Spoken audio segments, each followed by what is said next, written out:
Your top line, Apple, the customer is always right. Walk me through that, Gene.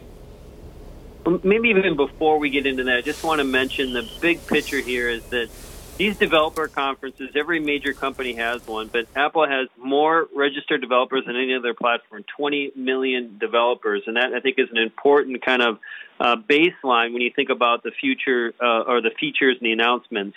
And our takeaway in the announcements from yesterday was just this concept of Apple drawing a hard line between themselves and putting themselves and the customers on one place.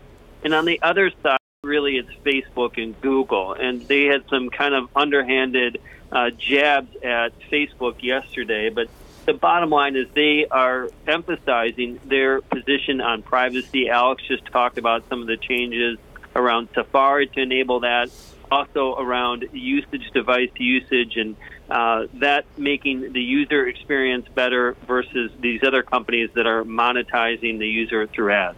Gene, we've seen these jabs coming from Mr. Cook and Mr. Zuckerberg over the last couple of months, and I just wonder whether it's starting to come out in company policy now. How much of a challenge is Apple posing to that ad revenue model? Eyes on screens for as long as possible, generate ad revenue.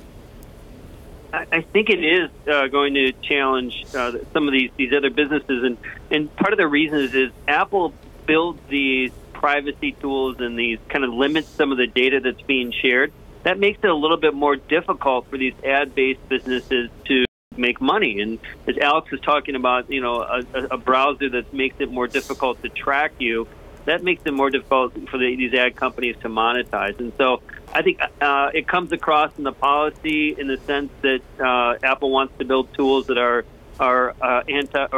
very focused on privacy, and these other companies are trying to find ways to balance between a good public perception around privacy, but also still having a real business behind it. And I think they are in opposition with each other. Hey, Gene, just before we let you go, I think we're about $52 billion away from becoming a $1 trillion company. How significant is that, Gene? From the years that you've spent looking at this company, did you ever think we'd get to a market cap of $950 billion, which is pretty much where we're at this morning?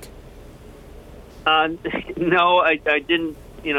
15 years ago, I didn't think we were going to get here by a stretch, but there's a paradigm shift going on, and quickly, this is not about what the next product is and what's going to be announced in September. Investors are slowly becoming more comfortable that this is a staple in our life as these devices, and it's going to be steady, reliable growth for this tech giant for a long time.